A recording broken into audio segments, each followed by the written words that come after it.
All right, I think we are recording. And welcome back to the Brought to Light Masonic Podcast. I'm your host, Brother Jack Aquilina. And I'm your host, Brother David Illingworth. And I'm your irregular host, Brother Rob Billing. And you heard that we've obviously got three of us here today. So we are going to be discussing a few bits and pieces with the three of us. And of course, we're going to be drawing on the wisdom, experience, and knowledge of our past master friend, Worship Brother Rob Billing. Rob, thank you very much for coming back on the show. You've got to be careful, mate. You're making a bit of habit out of this. And we've got reports from our listeners that you're actually not too bad to listen to, although I agree to disagree. So be careful. You might end up becoming a permanent host. Thank you, Jack. I want to improve my enunciation, but so if there's any listeners out there who can spare some time with me, I want to sound better, Jack. A bit more like yourself. Well, look, that's really, really nice to say, but I still get feedback saying all sorts of things about what I say. What's Steve's usual thing? Steve Austin usually says I say brethren funny, but you can't win them all. But no, and I think that was me, Jack. No, that was definitely you. Now I know who to kill in their sleep. That's beautiful. But this is episode 52. We have made it this far, and believe it or not, we've actually stuck to our promise. David, usually we say things like we're gonna, release episodes fortnightly or weekly, and then we disappear for 4 months, and people usually never forgive us. But ultimately, we're in a situation where we're actually sticking to our promises. What's going wrong? What are we doing? I think it was the Masonic break we all had. We all felt void of Masonic influence and right, let's get right back into it. Either that or we've changed the water and we're all drinking from a different Kool-Aid bucket this time. I think it's just our contemplation of our inevitable mortality that's doing it, especially yours. I mean, your final days are coming sooner than mine. You're getting married, from what I understand, very soon. So you must be really anxious right now. Yeah, I do like how you say, from what you understand, you're in the wedding party, Jack. There's no getting out of it. I know you keep trying to get out of it. But I think you're right, Jack, regarding a Masonic break. A bunch of lodges don't meet in December, and a bunch of lodges don't meet in January. So we have a good excuse to lean on, Jack. We're just following the leadership of the lodges around us. Well, we all had a reasonably good break, but I think I had the best break. I did go to Hawaii, and we'll talk a bit about that later because there's some great things that came out of Hawaii. But let's set up this episode for our listeners, and then we'll go into, obviously, a advertisement for our great sponsors, the Happy Mason store. But, guys, today, and you know this because we've had sort of brief conversations about what we should be talking about today, and that is that we're going to be talking about tumultuous change and Masonic leadership. It isn't necessarily a topic, but it's more of a recap on some of the real big news that's happening here in Victoria, particularly as it relates to Masonic leadership. And as our listeners become aware, there have been some really big and important changes that present big challenges, but also huge opportunities. And we want to talk about what that means for the craft in Victoria and what are some of the positive opportunities we have for our future. So it's going to be a great conversation. But before we do that, David, there wouldn't be an episode of the Brought to Light Masonic podcast if we did not mention our favourite and only sponsors. Actually, no, favourite sponsors. Let's forget about the only part, the Happy Mason store. Maybe you can put in a few words about our great sponsors. Oh, I most certainly can. And definitely, we can't say only because we do have a few more coming on. We've just in the process of recording their little bits and pieces. But no, the Happy Masons are by far our favourite sponsors of all. They've been so good to us, and we've been so good to them. So, I mean, as the little spiel from Jack says, if you are looking for aprons or if you're lodge looking to update, check them out. But now, a word from our sponsors.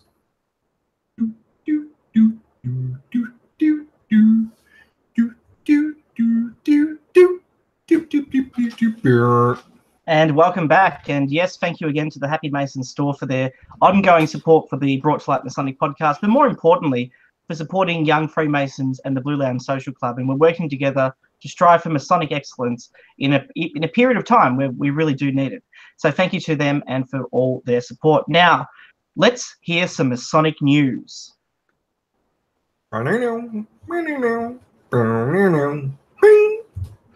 And now for news, and that's what this episode is going to be all about. And to kick us off, our semi-permanent host, Robert Billing, give us a rundown, give our listeners a rundown on what's been happening Masonically here in Victoria, set up the timeline so we can get into discussing not only the huge challenges that have now been created because of what's happened, but also the awesome opportunities ahead. Rob, go ahead. Yeah, thanks, Jack. Look, I'm not sure how many of our listeners are fans of the Footy Show, but James Brayshaw would say, what a big week it has been in football. And what a big couple of weeks it has been in Victorian Freemasonry. Look, if we go back only, 24 days ago?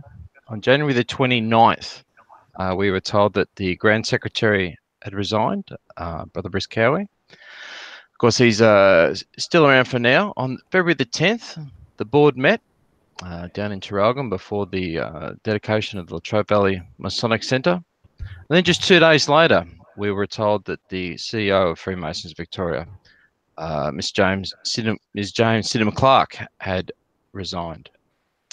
And then we were given further news a couple of days later on the Friday with some end dates for those resignations, but no real further explanation as to why the resignations had occurred. And then today, we had hoped for some further news to, I suppose, clarify what was going to happen in the future. Today, we received another notification from Grand Lodge with no mention whatsoever of any of the resignations or any appointments or plans to appoint anyone. So the organisation, just to recap, Freemasons Victoria, we're now down a ground secretary and down a CEO. Obviously, they're still acting in their positions until their respective resignation dates. But big news, David. That's a huge shift in the Masonic leadership of this jurisdiction. And we'll all remember that Jane Sydenham Clark was appointed in historic circumstances as the first woman to take that position in our history as an organisation in Victoria. And I dare say, with the exception of WA, although the position over there is a little bit different, the first woman to be appointed to such a senior position in Freemasonry, probably in the world.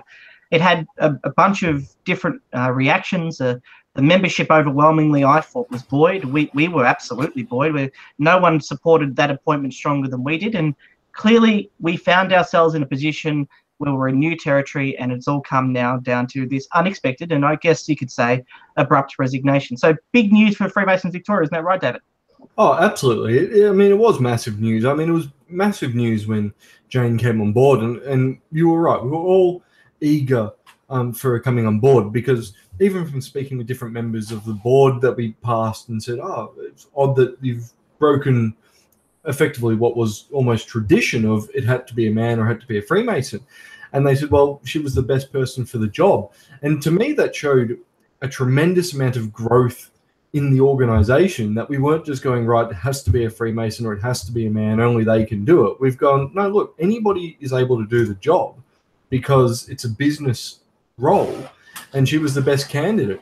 So I think it was fantastic she came on, and her resignation was quite a shock. And I mean, as we'll discuss a little bit later on, I mean, it's just more from the membership side now. It's more just a bit more information as to why. Was there disagreements? Was there personal reasons? Whatever the case may be.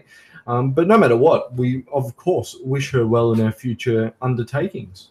Absolutely right. And we'd always wish anyone who's taken time to serve our organisation success in the future. And that's something, I guess, that is fair game. And I guess we've been talking a little bit about what we should probably be saying and shouldn't be saying, because clearly this is an issue that's dealing with a person's employment and obviously dealing with the organisation's future, which brings out a lot of passions and prejudices. But we want to be on the level here and try and keep it as objective as possible. But it is fair to say that her resignation has resulted in a chance now for us to reflect, not necessarily on her personally, but more on how the last 18 months of the organisation has been in terms of have the new reforms that we've been hearing a lot about and voting and supporting and all these other things been operating, and what's our analysis on not only where we've come but where we're going. But before we get to that, let's quickly talk about maybe some of the way this was handled, because I think that's important. I think there's been quite a significant amount of member concern about the way the resignation was handled.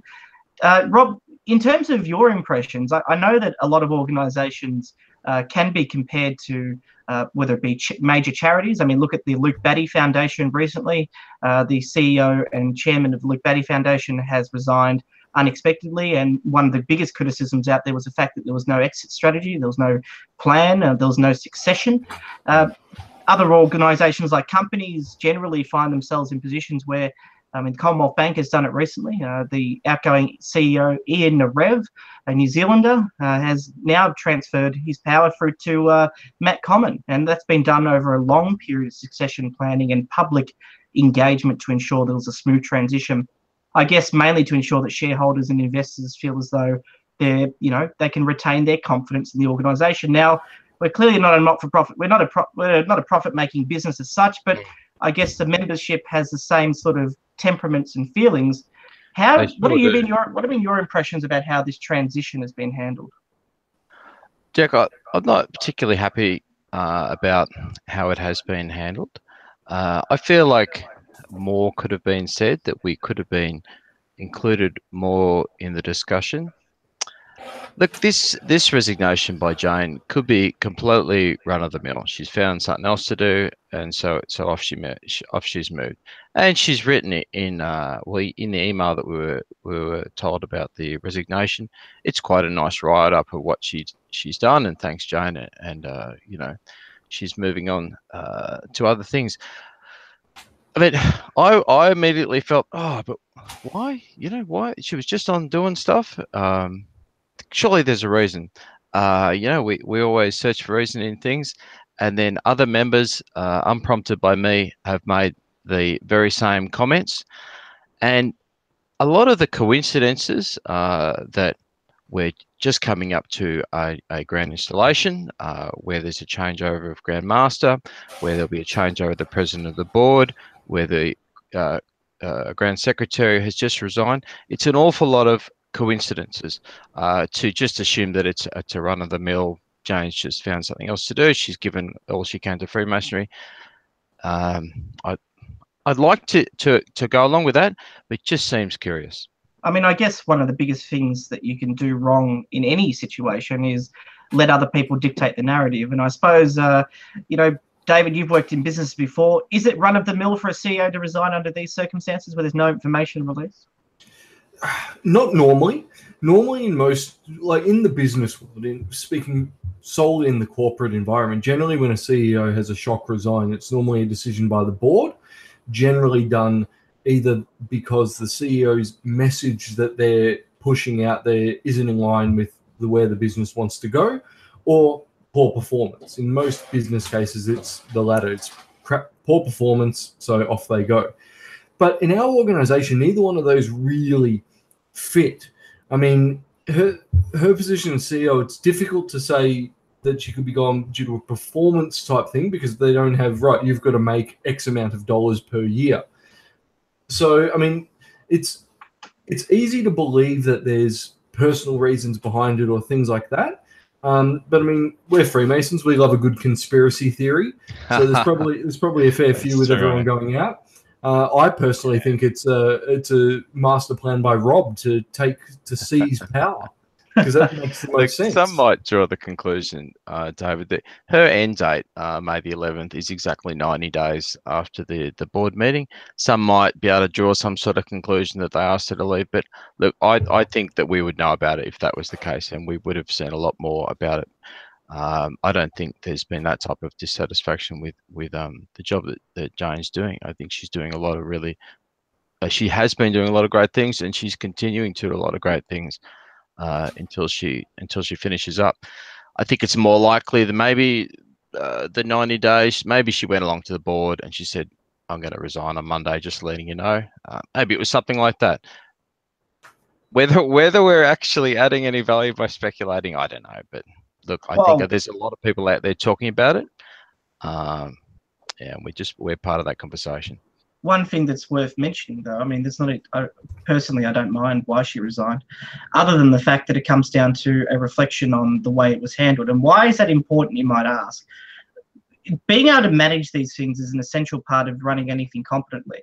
If a master resigns from a lodge unexpectedly, it's usually handled in a way that results in was it handled a lot better than this, put it that way. If things go wrong, we understand that things go wrong in life, but ultimately it comes down to the strength of any organization when it's able to handle its best moments in crisis. So ultimately, I think that wasn't good enough. I think the membership has a right to be concerned that the information or lack of has been perhaps not ideal.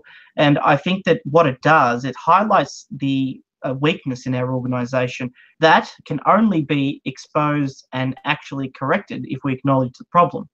If we sit here and pretend that there is no problem with what's happened, then that's fine. We can do that. And if you're a listener and you want to do that, you can skip 10 minutes or turn the podcast off now. But ultimately, it comes down to the fact that there is an issue here.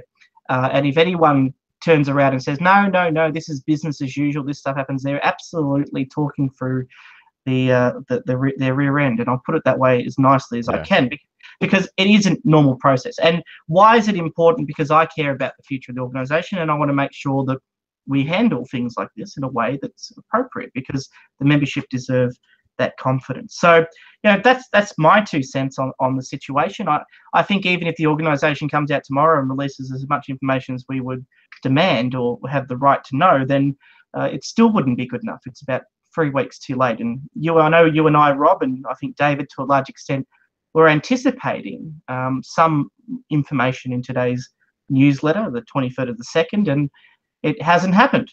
We didn't get anything, and the narrative has shifted. Jack.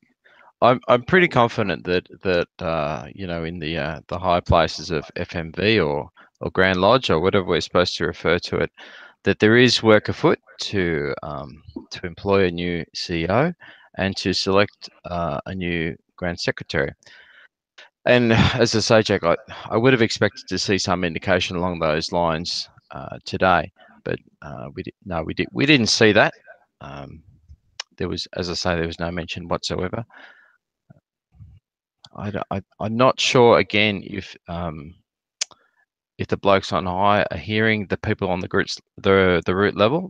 What do we call them? The grassroots. Jack. That's the one. The grassroots. That's the one. Yes. Because it's being talked about in Lodge, and people are saying, "Well, what's happening?" And yet no explanation in the email. I suppose we're being asked to just carry on.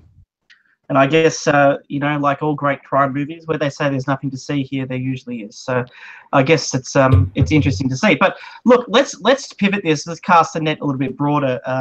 Talking now, it's not just the Grand Secretary and CEO we have to replace. The President of the Board, General Purposes, is currently the Deputy Grand Master-elect. That position is not only opening up, but I understand they are filling it. But as you would know, we are going to have, as of the grand installation, a leadership of a very significant multi-million-dollar asset-rich organisation with such a rich heritage as we've got. It's going to be consistent of 4 very new that our membership might be familiar with or might not be, which really does create some significant challenges and opportunities for its future. So I guess that's worth talking about. What do you think about that? Do you think there's a bit of a power vacuum that's going to have to be filled now and filled properly? There's a total power vacuum, Jack. I mean, when you replace one key leader, they can immediately change the direction. But replacing 4, I think a lot of us expected the new Grand Master, Right Worshipful Brother Keith Murray, to do things differently to the current Grand Master, Don, Most Worshipful Brother Don Reynolds. They're both very different characters. Don is, very, I don't want to say charismatic and such without implying that Keith is also, but he's, heavily into his ritual and such. And Keith is more calm and reserved. So we were already anticipating quite a different leadership in Freemasonry there. But bam, we're going to change the president of the board. And we all I think we all know that the Deputy Grand Master-elect, Right Worshipful Brother Richard Elkington, was sort of the mastermind around a lot of the strategic changes at Freemasons Victoria. So he'll be out of his job as president of the board. He'll still be on the board, but Justin Stark will be leading the crew there. The Grand Secretary is a complete unknown. The Grand Secretary is an appointment by the Grand Master, so we're to assume that the Keith will appoint the Grand Secretary. And I saw one thing actually from his email today. He had the team list which had about 100 names on it, or maybe not quite that many, and but one blank spot, which was the Grand Secretary listing.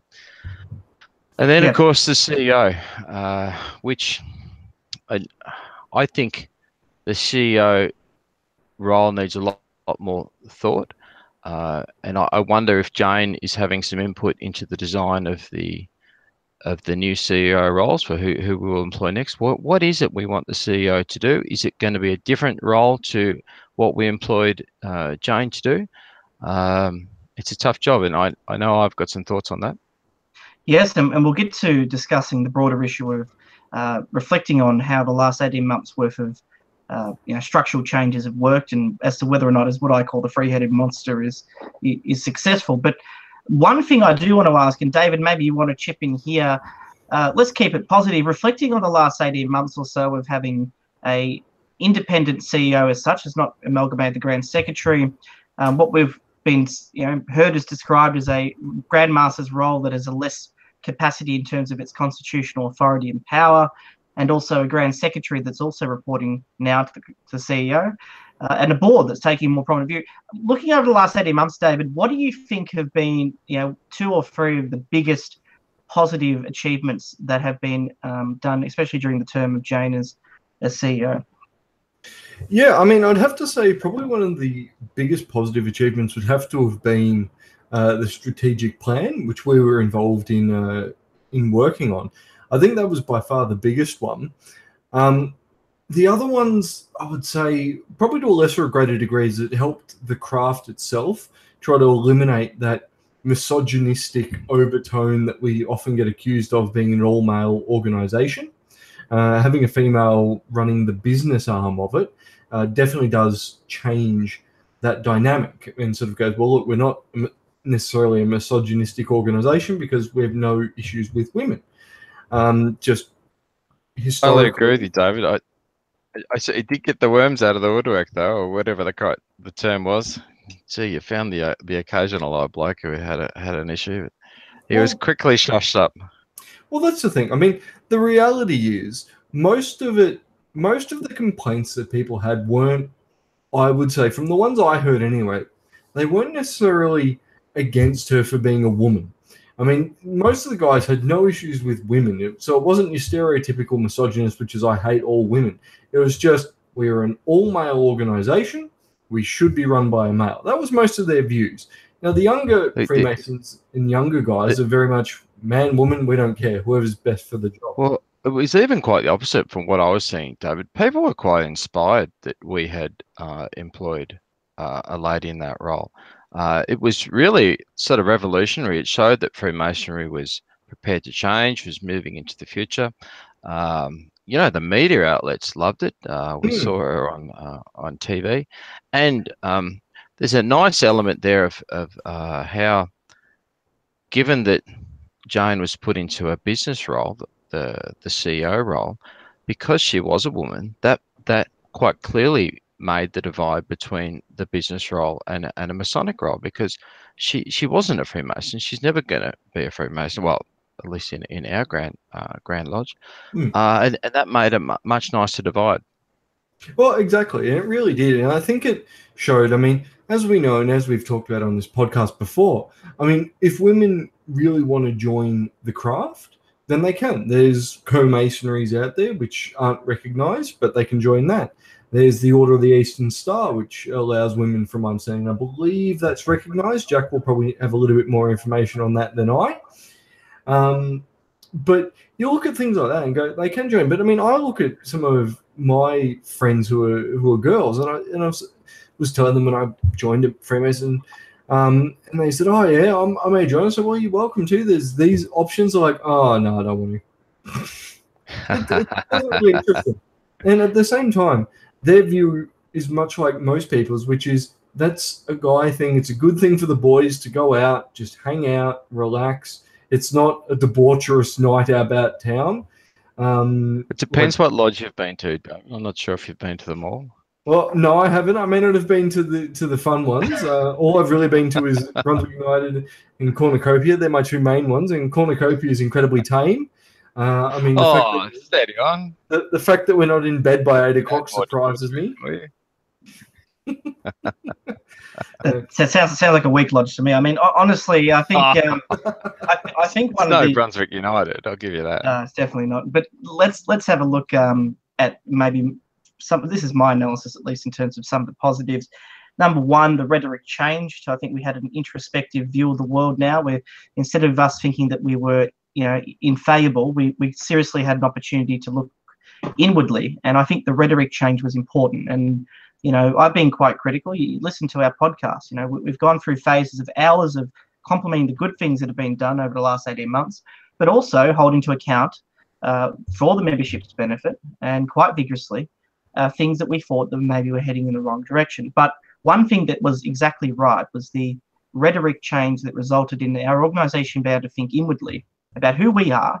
And once we got our house in order, the idea was to project our values in a positive manner to society, and that would be the solution to maybe some of our membership and perception woes. So I think Jane and the team and the changes have resulted in a change in rhetoric, which is the conversation starter that's important.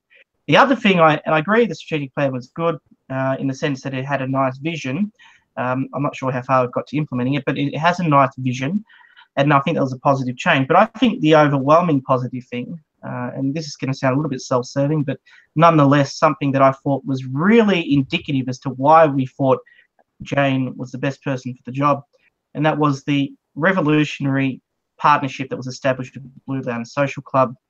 Not only was it positive for young Freemasons and our club, but it really sent a message to the membership that we're willing to embrace the future. It was historic, it was bold, it was visionary, and it was something that I thought was really an indication of the fact that the organisation had made the right choice. So, that's something that's worth commending, despite the fact of where it ended up. But there have been some positives, and I think that ultimately we're a stronger organisation now than perhaps we were, but I still think we've got a long way to go. Well, exactly. And there's more positives. Actually, some of the simple things that FMV implemented after Jane came on board. I mean, partly I think she was just tasked with doing them. That we were stuck in the maybe the 80s or 70s. Our company didn't have any policies or whatnot. I'm not sure exactly how staff were managed there. These regular emails that are coming out, I think it was weekly. Is it still weekly? I think it's still weekly. Weekly. They're fantastic. At least it's something, and everyone talks about them. You go to lodge, and there's some sort of topic mentioned. We got our annual report. When was that? September or something? I think that was the first annual report that we've ever seen. I was reading that today, looking for interesting things to talk about. That's after I put down the Constitution. I read the annual report. Some of the webinars they've tried. Look, I've watched a couple of them, and I think they came across a little bit boring. But I'm glad that they've tried them, this type of thing.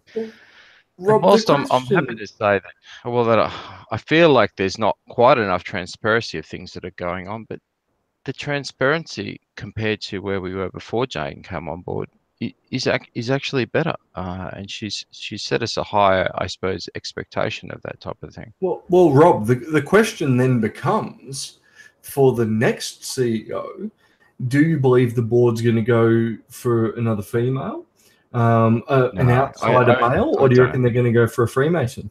Look, I'm pretty sure they didn't employ Jane because she was a woman. I think it just turned out she was the best person for the job. So I don't think they're going to go out looking for a woman. They're just going to, again, go out looking for another person, the best person for the job.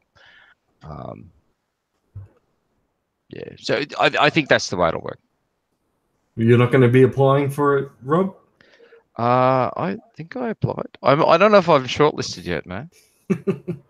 I checked the salary, and if it's not you, it'll be Jack. The pay rise for me. I was analysing the annual report salaries, which is public information.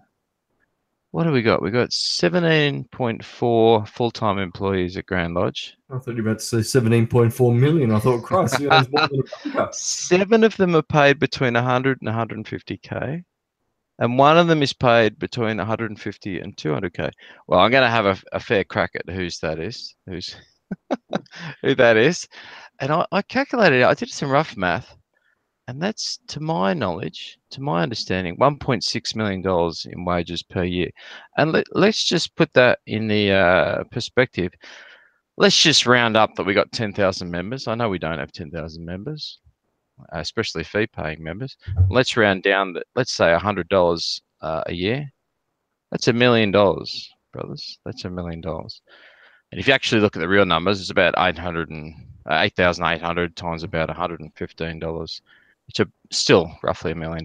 Which sounds about the amount of our capitation fees. Yeah, that's exactly what I'm talking about. And so already we're in the hole. So we must be pulling money out of somewhere, I assume. Well, I mean, doesn't Grand Lodge or FMV have a substantial number of assets which it draws upon?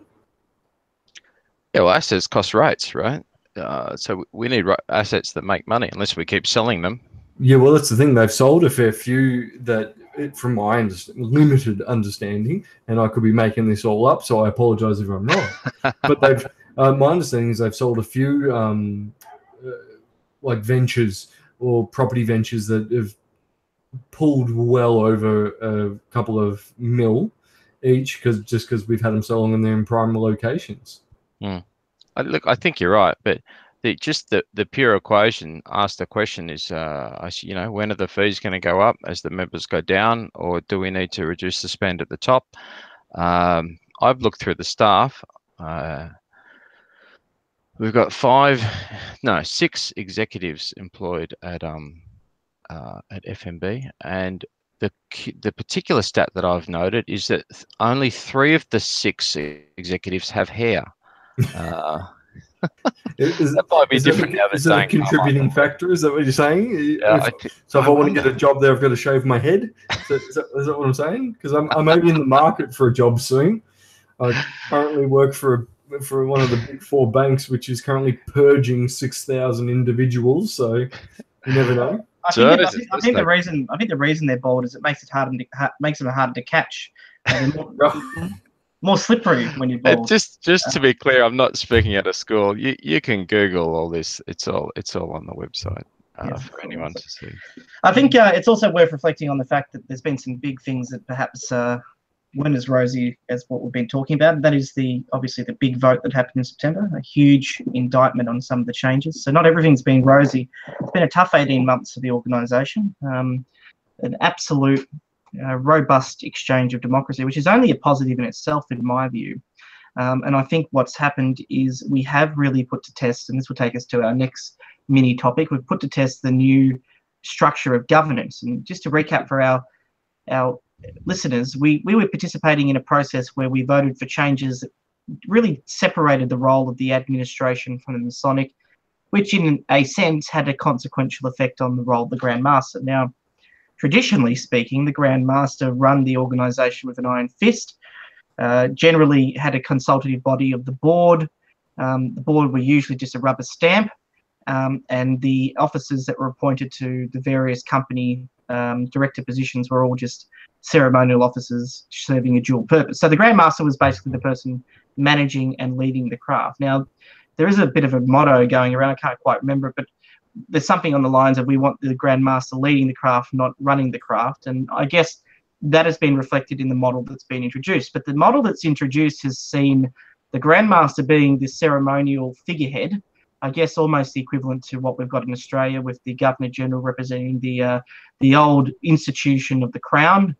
And then you have the Board of General Purposes. I guess that's almost like the legislature, elected through an anachronistic sort of selection panel process that once again no one quite knows how that works, but it happens, and they're selected and they make regulations and decisions for the management of the craft, setting the basic strategic direction and overseeing the broad policy principles of the organisation. And then comes in the CEO, an independent person, not necessarily a Freemason, who's charged with running the business end of the organisation, hiring and firing staff, and implementing that vision of the board. And as I like to call it, the three-headed monster. There's probably a mythical beast in history we could use as a better allegory, but I'll stick with monster for now.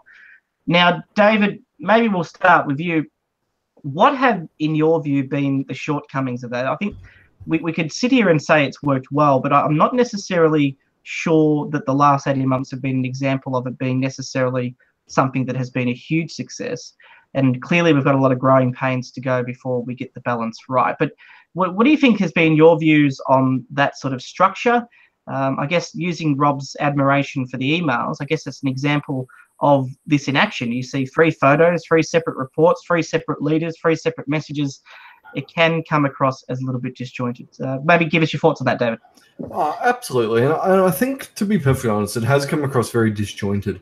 I mean, when they first announced the CEO's role and there was the big initial vote to do the separation of power, it really, to me, made perfect sense.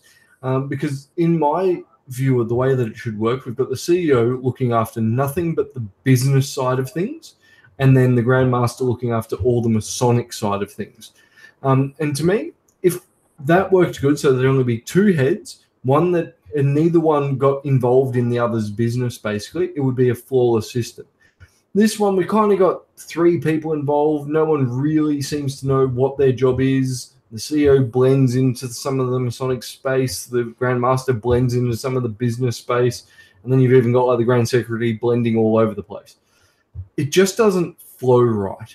And that's why I think moving forward, I think they need to streamline that and really go, right, your responsibilities as Grand Master XYZ, your responsibilities as CEO XYZ, your responsibilities as Grand Secretary is to support XYZ.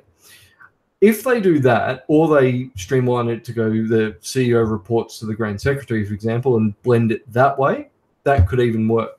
But there does need to be that streamline of who's responsible for what, because ultimately in any organization, someone needs to be held accountable. If a new plan's put into place, right, we're giving all new joiners a free car and it fails epically, we need to go, right, who's responsible? Not, oh, well, there were 17 people involved and everyone's equally responsible.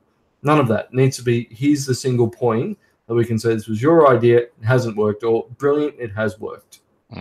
Yeah, and what do you reckon, Robert? What's been some of the shortcomings you think of the current structure? Well, it was interesting when it came in. I've already mentioned that Richard most likely was the driver behind the new structure. He's got a lot of experience with various, I suppose, business structures. And people jokingly said once it went through that Richard had, in a way, made himself the most powerful person in FMB. And I think even Richard laughed at that because he had obviously no intention to misuse any sort of power as president of the board of general purposes. And I don't think we saw any misuse either. But I think it needs to be more clear in terms of who's the boss. And in my mind, quite clearly, if we were to designate a number 3, it would be the CEO. And we have situations like we're in currently where we can suddenly find ourselves without a CEO.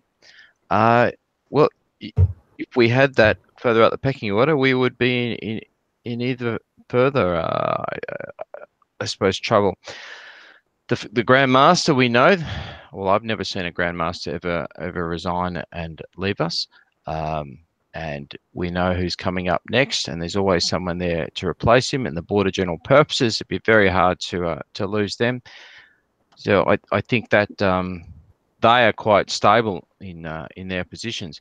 And the history of our organisation, we look to the Grand Master. And we understand that somewhere there is generally a board operating, but it is the Grand Master that we all respect and we expect to be running Freemasonry. And I think we're all just only slowly getting used to the fact that the board has slightly more power than him currently. Yeah, so I mean, I think this is sort of leading into the conversation I want to have, and that is now we're talking about, what is our vision for the future? Now, you've heard us talk about some of our maybe positives and negatives about how the last 18 months has gone. We have a policy on this podcast of not criticizing without offering a solution. So let's get into that situation now. Clearly, I think in my view, this is my view at least, speaking for myself, we're in a situation where I think the structure has really exhibited a lack of purpose, a lack of direction, a lack of clarity. And I think it's going to take more than just writing down who's responsible for what. I think they've done that. I think so. There's a document somewhere that says that. The issue is institutions don't work unless they have an ingrained sense of purpose.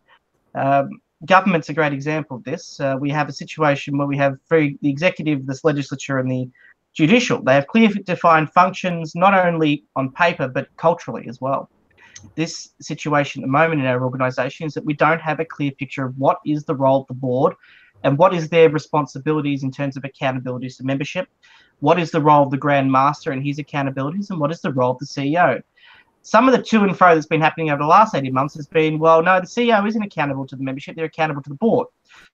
Well, the board's accountable to the membership, and as the president currently says, it's our board. Apparently, it's a usual term that you hear colloquially. It's our board or your board has been doing this. Now, I'll dispute that in a minute because I want to take that idea of your board a bit further. But let's talk about not only what sort of how these positions should be crafted in terms of our view, in terms of a modern future, but in particular, personalities count. What sort of people should be in these roles? Because I think one of the biggest shortcomings we've had over the last 18 months, you had 3 incredibly talented, smart, charismatic, boisterous, aspirational people in these positions, and you expect if you put 3 bulls in a china shop, they're not going to butt heads. It's going to happen. I'm not saying that there's been fighting internally, but there's definitely been a messaging issue, and members have obviously picked up on that, and would be very surprised if the public hadn't seen it as well. So what are the characteristics or types of things we want the CEO to be able to have and exhibit?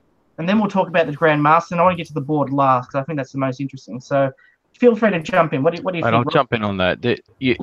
Actually, I'd never considered what you just said a moment ago, and now that you've said it, you're spot on. Those 3 people, Jane Sydenham-Clark, Richard Elkington, and Don Reynolds, extremely charismatic people. One of them has a much more active Facebook profile than the other 2, but I think that's Maya's fault. But very, very good speaking in front of people, putting forward their ideas, being upstanding leaders. And gee, even more so, that highlights the management void or vacuum that you were indicating before, Jack. Yeah, you've made a very good point there. I think where I'm heading with this though is what sort of characteristics are the sort of thing we want to see in a CEO. I think we need a CEO that's more passive. I think we need a CEO that's less in the public spotlight. If the CEO is not going to be directly accountable to members, CEO shouldn't be the province of members to worry about. The CEO should be managed by the board. There shouldn't be email communications from the CEO. There shouldn't be TV interviews with the CEO. The CEO should be running the business, running the staff, and implementing the vision. That's my view.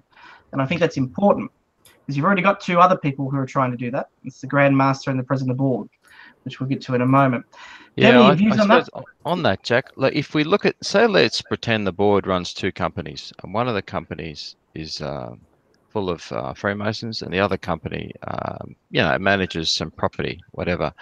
And that smaller company is the company that the CEO looks after, and they're very expensive companies. Okay, so they'll have a staff. Okay, but the much larger company is under the superintendents, I suppose, of the Grand Master, and I'd like to see that very clearly defined. I know I've seen some emails flying around about the fact that maybe the CEO was directing the district coordinators to do certain things, and those 2 paths should never have crossed. And I suppose that really did get me to thinking as well. And this type of separation would help that. The CEO just quietly running the company, and we all being happy that we could pay our dues, that we could lodge our our reports and whatnot. Everything just worked nicely in the background, and that all we would have to worry about was going to lodge and being good Freemasons. Yeah, I don't think we need a CEO that's trying to justify their existence. I think you made a good point in terms of someone who's able to do the job and get their pay and be satisfied with the fact that the ship is running smoothly. That's the characteristic I think a CEO needs. And I know the board's working on what sort of job description they want. Now, it's fine. People can turn around and say, what do we know? But I think that we've proven in the past that we're worth listening to in some respects. That is something that needs to be dealt with, because I don't think we can afford to go into the next, and I hope we have the next CEO longer than 18 months. We go into a long period of time now, at least next 4 years, with that same sort of issue arising. Talking now about the Grand Master, what's the role of the Grand Master? In my view, the Grand Master represents the old institution of the ancient and accepted craft, the practice of the preserver and the sovereign of the craft. And we need him to have that capacity to be the ideal standard, like the Crown is in our society, and a standard that is above politics, that is maybe not selected in the most democratic way, but is selected in a way that ensures continuity and practice, that respects tradition, and is able to embody the best ideals and symbols of our institution. Someone who's able to be a check and balance on the everyday management and to and fro. Someone who isn't necessarily involved in the everyday management, but is an overseer and overarching representative of our constitution and principles. That's who the Grand Master needs to be. And I have no doubt Keith Murray is going to be a fantastic fit into that descriptor. But do you think that's the role of to that, Jack? Before you go, look, they need to be some of the key examples of what a good Freemason should be. They should display all of those wonderful attributes that we're all aiming for. These blokes should be some of the closest to the smooth ashlar among us. I agree, and I think that's important. So remember, we all voted on these motions that ended up resulting in the Grand Master having a veto power. There's issues with that. We've discussed that in the past. But let's just say the Grand Master's got the veto power, can overturn the decision of the board subject to a vote at the next quarterly communication, which in turn can either be overturned or confirmed. But clearly we've set up the Grand Master to act as a Governor-General-esque sovereign sort of oversight, who's the visionary and the high ideal and standard. I think that makes sense. I think we're getting that right. I think most Worship Brother Don, and I think that most Right Worship Brother Keith Murray, that they're going to represent that ideal, and I think we've got that balance well. So I don't see any potential issues with that in the future, unless you have a different view, David. No, I think you're pretty much spot on there. I mean, I don't think too much necessarily needs to change it, and I mean, I think you're, in essence, perfectly correct in where you're going with that. Yeah, I mean, I think that's where we're at the moment. I think it works. I guess this brings in the elephant in the room, and this is the question where I'm prepared to, put myself out there. I know I need to lose some weight, but come on. I guess, well, the other elephant, I guess, we're talking about the Board of General Purposes, which I'm guessing is full of elephants. No, I'm joking. But honestly, it is a question. It is an issue, because whenever you give something as dynamic and as ever-changing as the board, which really is a legislator or a regulator in our organisation, it sets the policy, it passes the resolutions, it deals with the day-to-day strategic oversight, it represents the grunt of our organisation, the beating heart, I suppose you could say, in terms from an administrative point of view. So with that body, what is the future of a Board of General Purposes that not only is accountable and representative, but also able to better balance its role within the current structure that we have, where you have a Grand Master who's going to be the sovereign oversight and a CEO who's going to be passive in the background running the business quietly. We're talking about, obviously, our vision for the future here. So it raises the question, and this is where I want to challenge the status quo. Currently, the Board of General Purposes is elected by a selection panel which draws upon ambiguously elected or appointed representatives from each district, who in turn meet to select candidates for the board who apply for an application process, the conditions of which, criteria of which, is determined by the Grand Secretary, which you'd assume under the current structure who's reporting to the CEO, and the board, by virtue of that, would have some form of administrative oversight. Now, you see that position where members are elected to the board, and the board is, like I said, very, very important, making rules every day and making decisions that affect everyone. Now, I personally think that structure is not accountable. It's not tenable in a modern organisation. And ultimately, we're in a position now where if we're going to have a dynamic board that's going to make tough decisions, if it's going to have legitimacy, it needs to be accountable to the members. The vote last year in September and all the things that we've been discussing tonight and on other episodes have demonstrated that one of the greatest concerns of membership, and I'm talking grassroots members, is they don't feel empowered. Now, it takes more than a press release to empower young members, or let alone any member of our organisation. What it takes is actual responsibility, and I'm talking a vote. I think, and I would propose, that the Board of General Purposes should be directly elected by the members, should be done on a 2-year rotational basis. I don't care if it's done like the Senate, where half are up every 2 years on a different rotational basis. And it should be in a position where it is directly accountable. So when, like David said earlier, decisions are made that are unpopular or don't work, instead of the CEO or the what we would say the ideal grandmaster or the organization generally being caught up in conflict, dismay, and a lack of accountability and frustration, like any good democracy, people can be held accountable, changes can be made, people can be shifted around to result in a democratic and accountable outcome. So, Jack, with that, because I completely agree with it. I think the membership should be able to directly vote for the board. The question would then be, would you allow the board to campaign, or would it operate more along the basis of city local council election, where they may do a little bit of campaigning, but for the majority of people, you just get a pamphlet in the post that said, here's a little bio of what I want to do or my experience or whatever the case may be. And then members read that and go, yep, that's the person I want on the board, or these are the 4 or 5 people that I want to put my voting for. I mean, what would your ideal solution be? I think once upon a time on the board selection panel, I think I voted for one of these. They do send out to every lodge a ballot, and on that ballot, on the back of it, has the profiles of every candidate running for the board selection panel, right? Mm-hmm. I say cut out the middleman. Let's do the same thing. Let's do it directly elected to the board. Let's never have a situation where applicants to the selection panel are filtered out. Let's let the applicants put their name forward to the membership and let the membership make the decision. And let's not insult the membership by saying, well, you might result in a situation where you vote someone who's ill-equipped or inexperienced or incapable of doing the role. I think the worst argument against democracy, and by no means is democracy a perfect institution, we all know that, but the biggest and most, I guess, ineffective argument against democracy is, oh, well, people might pick someone based on their popularity rather than their capacity. I find that a very intellectually and practically weak argument to make about democracy. Ultimately, the members are paying dues. We are, in effect, indirect shareholders in the association that is the companies and groups and unincorporated clubs and bodies that make up Freemasonry in Victoria. We should have a direct say in those people that make up its visionary leadership.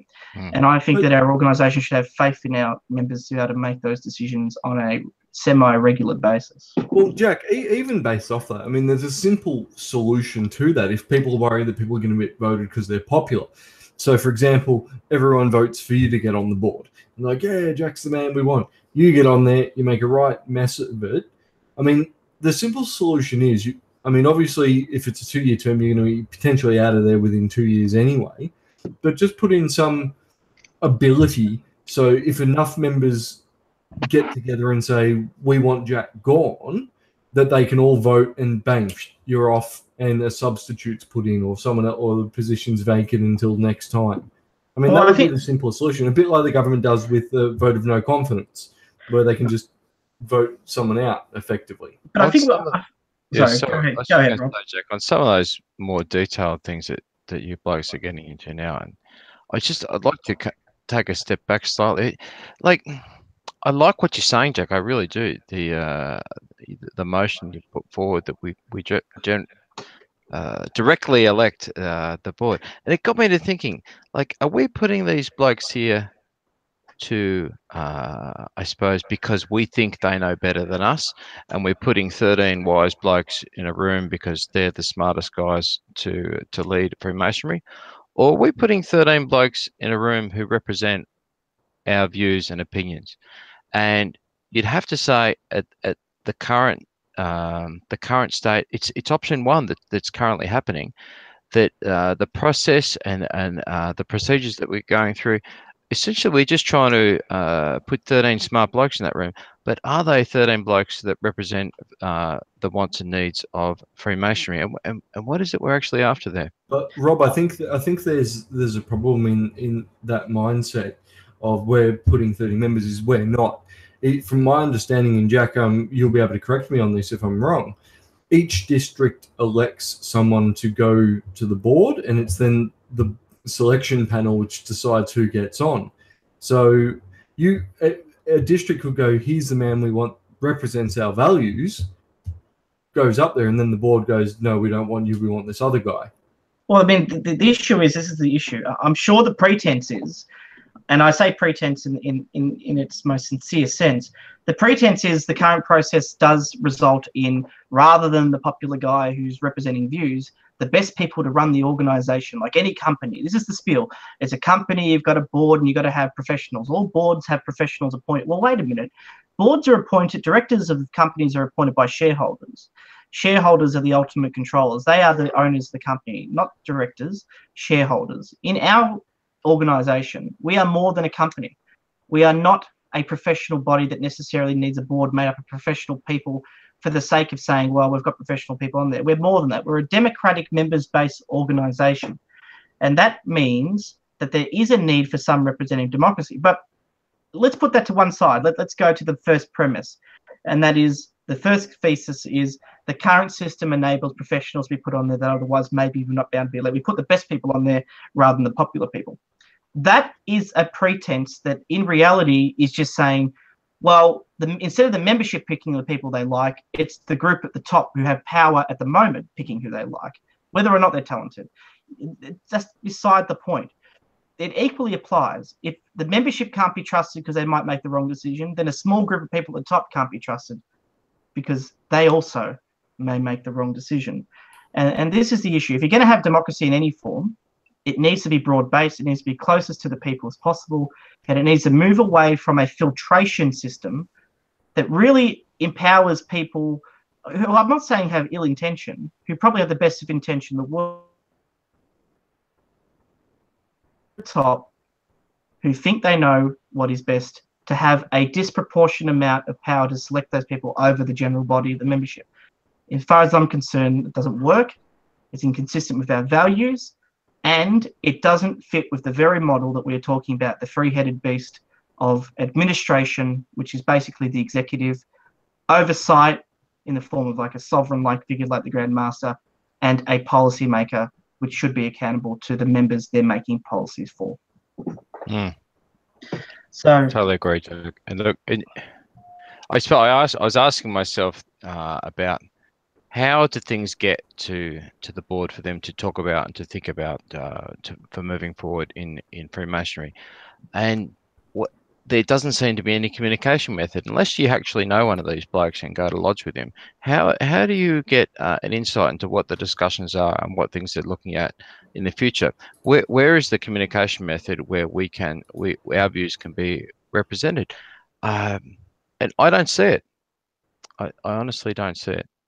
I mean, say there's a change in the membership want or don't want. Let's use the example of September. How do you get that change effected? That's the question.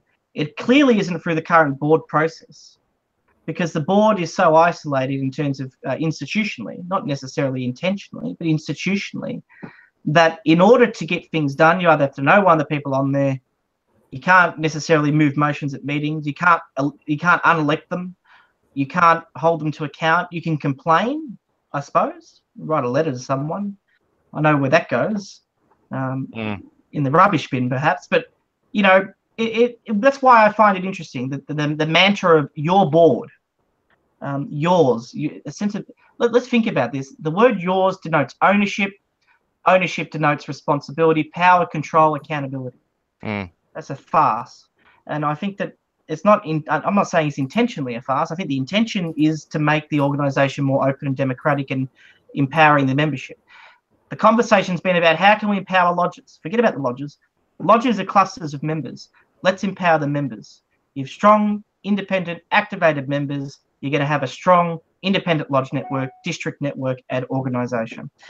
Totally agree, Jack. The board really need to think about the stuff that we're putting forward today and have a looking at the future, because without a doubt, Freemasonry across the world is in crisis, and I'm not sure, given that the constitutional changes that have been put forward, I'm not sure that they've got the right idea for how to solve our problems, and I think they need to listen more to the blokes at the lodge level, the grassroots blokes, to see what quick wins we can at least implement to improve Freemasonry, to to improve that lodge experience, to build the craft back to that strong moral, I suppose, ideal in society that we once were.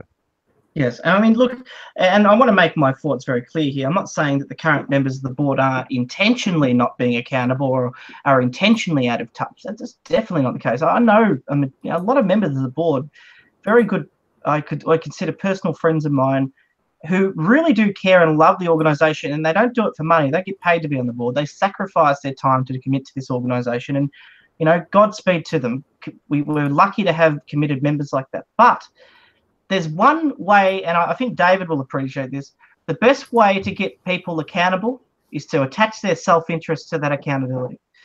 And if you're up for election every 2 years, or if your progression in that respect is linked to somehow a satisfaction or understanding of what the membership wants, I think you'll find the transparency issue is easily fixed. Fixed. Oh, absolutely, yeah. I mean, if people, the only concern would then be literally a situation of self-preservation by any means necessary, which but that doesn't make sense, David. I mean, why would you want to hold on to a position on the board just, you know, what is it, just ego? It's not like they're getting paid for it. Well, I mean, that's true. If there's no monetary incentive, then it does alleviate a lot of the issues. But some people, unfortunately, and look, Freemasons should know better, granted, but some people do get driven by power. So it becomes a situation of, I want to maintain my power, so I'll sacrifice someone else. And they can deflect, and that would be the only risk. But, I mean, it's one of those difficult things of, is it a good risk? Is it a bad risk? It's hard to say. Yeah, I mean, look, I just think the membership need more of a stake at the table, and the only way they're going to do that is by having someone or a group who are representative in power, balancing, and I use that word in the most Masonic way possible, balancing the various tensions that exist inevitably in organisational structures. At the moment, the balance is tilted towards the establishment, and I say the establishment in terms of people who already maintain positions of power and authority. We need to tilt that balance back to the middle. It needs to be more about balancing the grassroots interests, which aren't always right, by the way, with the interests of those who happen to be the people who are in elected positions or put into positions less democratically, but nonetheless act as counterweight. So that's a vision for the future, and I think that's important. Go ahead, Rob. I was just going to say that, like, I don't think we have to say, look, chuck them all out and we'll employ everyone else differently. But I think I would ask the board to consider how they can outwardly be more representative of people, be more in touch with lodges. They're not. Are they a bloke per district? I don't think so. No, what happens is the districts appoint a person to the selection panel, and let's not muck around here. Technically, there isn't a process for election, but usually it's the district coordinator who hears about the application process that isn't advertised and says, yep, I want my mate on there. Gets on there, 17 blokes decide who the next board members are. But the issue is, and we've seen it recently, say you get 50 people applying to be board members and going for the panel, it is naturally filtered where there's 5 people who end up on the day or 6 people end up on the day, which is entirely unaccountable. And I'd say dangerous in a lot of respects. And I mean that with the greatest respect to our organisation. It's not a good way of doing things. It doesn't result in positive outcomes. And it's not the way to get the membership on board. So, you know, I see some issues with it, but like we say, we always propose something. We propose something in terms of solution. But you have got on your list here, Rob, very helpfully, that it is important we sort of, you know, point out to the membership, what can you do to take what we're saying, whether you agree or disagree, and turn it into something positive in the Masonic community. And I guess my message is, and we'll give Rob and David a chance to share the love, my message is take what's happened over the last 18 months and don't spit the dummy and quit or whinge. Get active, get involved, have these conversations. Let's talk about what sort of organisation we want for the future, and let change come from the bottom up, not through force or votes or, I guess, games and all these sorts of dismay that has happened in the past 18 months or so, but rather through a consensus, a conversation that can happen between members and their leadership to enable things like the election of the board and other institutional changes to develop over time and take that message forward. Because if we're empowered, if we have a stake in the vision and the purpose and future of the organisation, rather than being passengers on a train that is conducted by a small group of people who we feel as though will never be able to be held accountable for the way they're conducting that train, then the outcome's not necessarily going to be positive. But we can be positive, and we can make positive change for the future if we feel we have these conversations and we're brave enough to express our opinions and be mature Freemasons about the way we handle these topics. So I encourage you to talk, have these conversations in the best and most Masonic way possible, and let's keep encouraging our organisation to go forward, take the strengths of the last 18 months and continue to do the good things and learning from our mistakes. So that's my 2 cents. Anyway, any of you guys want to jump in and maybe do a bit of a call to arms to our listeners and talking about some of the things they can do in their everyday Masonic life to really get more involved and take a more positive role in the future of our organisation? Jack, I don't know how I can follow that. You should have gone last. You're reading off one of my lists, Jesus. Yes, that was yours word for word. I played it. Oh my Lord. I want to have a look at the big problem facing Freemasonry today, Jack. At least what we're told is the big problem. I think membership is more of the symptom. It's just an easily, I suppose, counted attribute of the problem. I don't think our problem is membership numbers. And if you take that a step further, I thought perhaps it's retention that's membership retention that's a problem. You know, we're getting new members, but they're not necessarily staying, and some people are leaving, and obviously some people are dying. We can't afford that. But again, I thought, okay, you can't just say our problem is that people leave, right?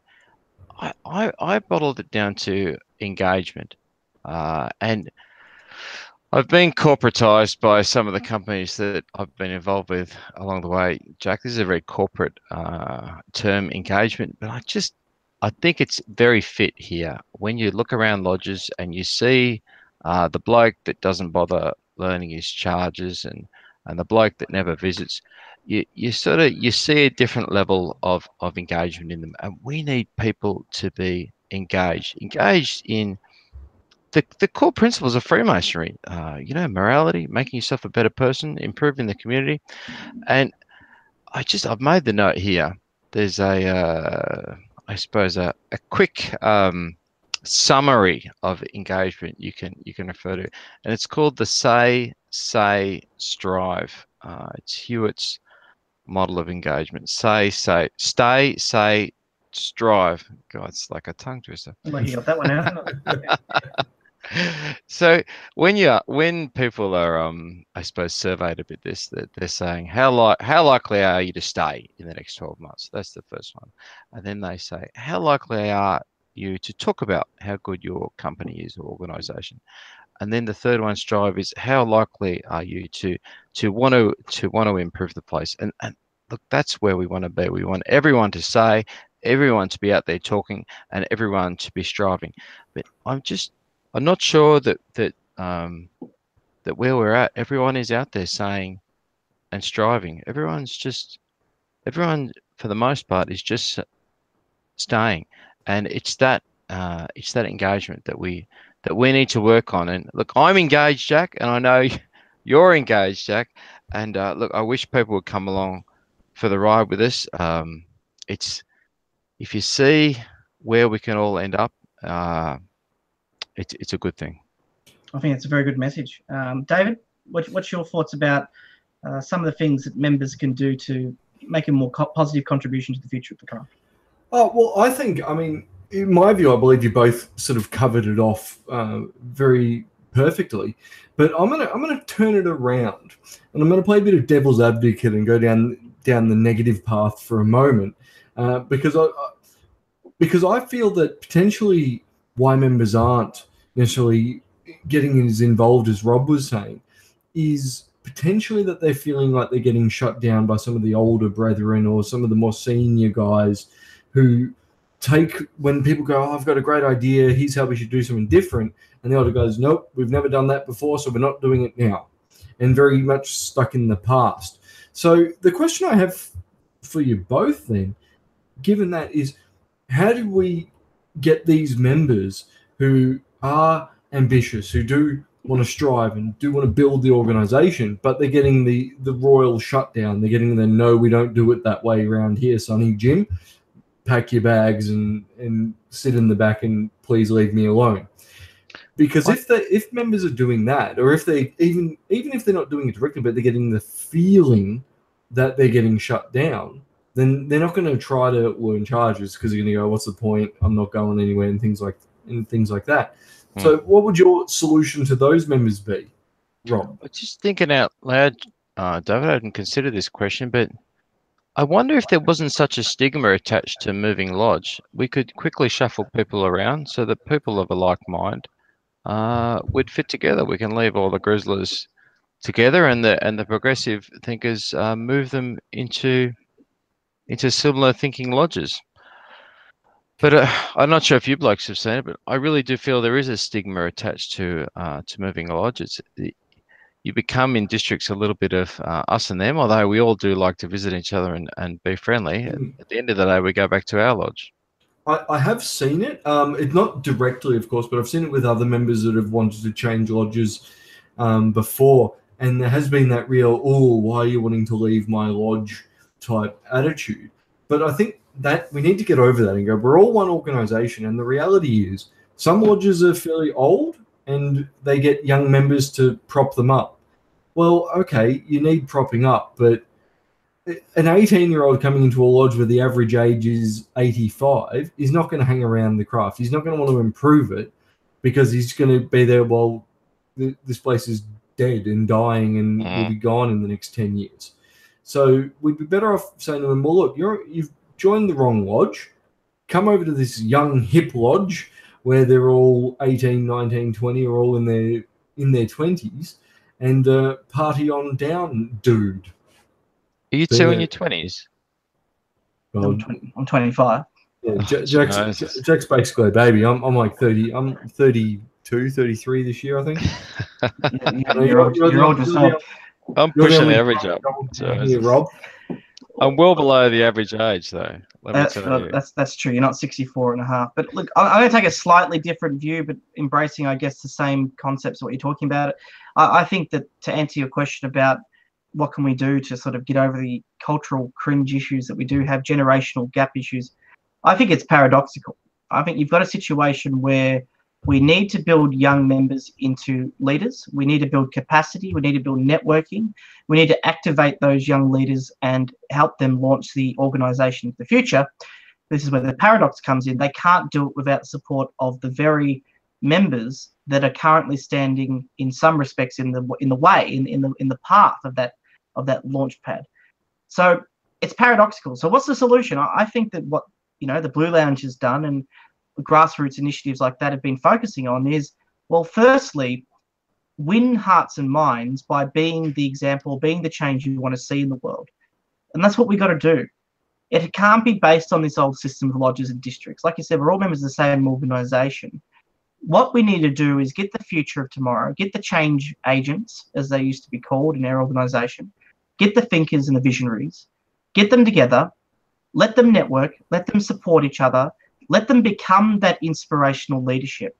And I promise you, the members who are scared of change, who are scared of this organization being lost to history, the pages of history, will be the first ones that turn around and say, you know what?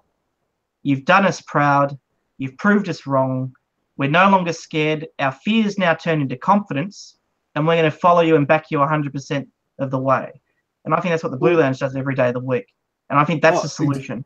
I think that's the love that message, Jack, and I think that is why the Blue Lounge has been so successful in other districts and across the world. People are just super attracted to the ideas that we're putting forward to, and it's those type of people, Jack, especially who are attracted to it. The people that want to see our craft not only survive for 5 years, or 10 years, but survive for 5 more centuries with the sort of principles that we're putting forward. Oh, exactly right. And I think you've both said it perfectly. One solution I would have, and it's something that we've spoken about before, Jack, is I think that, especially here in Victoria, and it may be an idea that would be good around the world, but I think that there needs to be the creation of a new lodge that's only basically stocked with young members, and it's basically an innovation lodge. It's a lodge that has special dispensation from the Grand Master or the board or whoever, but more than likely the Grand Master, to basically think outside the box and do things differently. Go, right, we always open this way. Let's throw that out this month. Let's do it differently. Let's open it this way. And really just play around with different ways of doing what we do and what we love, and go, right, what does everyone think? This way doesn't work, but this way does work better. And then be able to go to lodges and say, look, we tried this. This is how it failed. This is how it succeeded. We tried this other one. Here's the benefit of doing it that way. Yeah, I think we need to rethink the way we do masonry, but you're always going to be faced with the problem of the ancient landmarks question, which I laugh a little bit at, because it's not that I don't respect the ancient landmarks. No one's more conservative than I on these things, but it's more the fact that if you compare the craft today to what it was 100 years ago, it's unrecognizable. We changed, right? Absolutely unrecognizable. You compare the craft of 100 years ago to the craft of the 1700s. Geez, if they walked into a lodge today or 100 years ago, they would not recognize it. They would say, this is not Freemasonry. So what does that demonstrate? Whilst our values transcend time and space, the institutional expression of that changes with time. It's organic. It's a natural change. That makes so much sense to me, because like all aspects of society, things must embrace and be dynamic enough to change, to embody those values and make them and project them into the future to make them relevant. I'm writing a paper about this at the moment, in some respects, talking about how we can respect the ancient landmarks, but also ensure that we're actually contemporary enough to enable us to be relevant in the lives of ordinary people. And that's got to be the gist of it. Now, whether it's an innovation lodge or a willingness to embrace different ideas, I'm not sure, but that's the attitude. We've got to recognize that we can't just pull out the same, oh, well, we've always done it that way, or the institution, you'll be changing the institution as we know it if you do it that way. It's a flawed argument, and it's not going to stack up, and it's not going to mean anything if we collapse in membership and we don't exist in 10, 15 years. It's not going to mean anything. Well, that's exactly right, Jack. And I think we also need to look at how other jurisdictions do things. Because even just going and seeing like your first degree in New South Wales, they did some things there which I thought were completely silly, but they did other things which I thought, actually, that's a really good symbolic way they've displayed that or done that. And I think we need to even just globally look at and go, what works, what doesn't work, and really try to work it out from there. Yeah, I mean things like business. I mean, Rob, I don't know what your view on this is, but I just got back from the United States. They meet weekly. I'm not saying we do that, but they have quarterly business meetings. They don't have lodge meetings that open with minutes, correspondence, letters, treasurer reports, this and that, all these things that add hours to our meetings that actually add no value. Like I had a notice of motion I had to move at the last meeting. It took up 10, 15 minutes, not mentioning the month before, where I had to move the notice of motion, which added up another 15 minutes, plus all the committee meetings and reports that had to consider it, and the explanatory memorandum I had to write to get it done, and all that wasted time. What the Honolulu Lodge does, for example, they have a stated meeting every quarter where they spend 3 hours talking about these things, and the people that want to rock up and talk lodge business, they get that opportunity. But otherwise, when they're going to lodge, it's masonry. I agree, Jack, and I've said this to multiple people. I said it to Jane when she started. We don't want to, well, maybe some people do want to, but we shouldn't be reinventing the wheel. We should be going out, seeing what's working, and cherry pick. If we really think that we've got a better idea than everyone else in the world, okay, well, let's take the lead on it. But I just quickly want to say, Jack, we are getting into a long podcast. We may have got somewhat off track. But this is a whole new topic for defining how we can improve the lodge experience, and we can improve lodges in Victoria. But I think this is a conversation we'd rather be having, and this is my point going back to earlier about my concern for the mismanagement, I guess, or the less than likely, or the way I would have run things a lot differently in terms of managing the exit of the CEO. And it goes to the same argument. Why is that stuff relevant? Because we'd rather be having the conversations we're having now. Exactly. I'd rather be focusing on that. And this is the problem. I don't think we're in a position where that's happening. And if we don't have these conversations, we'll never get to the point where we actually implement the solutions, which is what I'm actually, believe it or not, more excited about than complaining. This is sort of arguments or discussion arguments. This is what the board should be throwing around. And the board should be employing consultants and getting out there and visiting other Grand Lodges and working with other Grand Lodges and saying, oh, look, let's try this and let's put this to the members. Exactly the sort of discussions we're having today, Joe. Which would make perfect sense, considering like the membership hole that we're experiencing is not unique to Victoria. This is a global problem across the world, which I think is why you look at like the Blue Land Social Club, why that's going from strength to strength in Canada, in America, because everyone's seeing a need for it. They're going, right, we don't have the facility for young members to really join together and be able to have a voice and interact with one another, which is what the Blue Lounge provides them. But what I think we should do, Jack, is I reckon we'll pencil this down, because I think in the next couple of episodes, I would love us to have a real deep dive podcast conversation about innovation. But let's invite the Canadians, the Americans. Let's have a true global chat about how we do things and try to come up with a perfect solution. Go, right, this would work perfectly in the lodge, and see if we can even trial it. Even if we do a mock lodge meeting where we run it through this and we can say, make a whole podcast episode of it. Here's how we're doing it. We'll keep some of the secrets and landmarks and things out of it, but trial it and see if it works. Yeah, I mean, I think that what you're saying is our listeners will recall in 2017 we did an Innovation Month series, and maybe we need to do another one this year. And the other thing we're thinking as the Blue Lounge is, let's have a state conference. And we're not just talking a conference where we all get together and drink or pat ourselves on the back, but I've already... We're drinking though, Jack. Drinking, right? The drink, Jack. Especially, I've been strengthening it to pat myself on the back. That's what the whole thing was going to be. Put it this way, it'll be no FMV strategic forum. It'll be something where I've already engaged one of the best practical mediators in the legal industry, at least, who's willing to come and do a mediation workshop, for example. I've got people who are willing to talk about lodge education and lodge activism. I've got people willing to come in and teach leadership skills. We want. Is that where we're going to hand it off the trowel, Jack? Where it's going to go to the next young leader? Because when you receive that gracious award, you're like, this is going to be a rotating award. So we have to, I think, put together a special committee and then form several subcommittees to discuss who's going to be getting it. Well, look, this is an opportunity to have a dinner that has an annual prize and has an annual lecture. I mean, we want a state conference that's going to be big, and that's our plan this year. And I guess this is leading into shameless plugs and the rest. But I guess what I'm trying to say is we want thought leadership. We want skill building, and we want it to be not superficial. We want it to be grassroots, and we want it to be legitimate. So that's our role. And I Blue Lounge members, young members, whatever we may identify ourselves to be, I think the tagline we're running in Victoria at the moment, Freemasonry's Young Leaders of Tomorrow, is really, really effective in the sense that it captures what we're trying to do.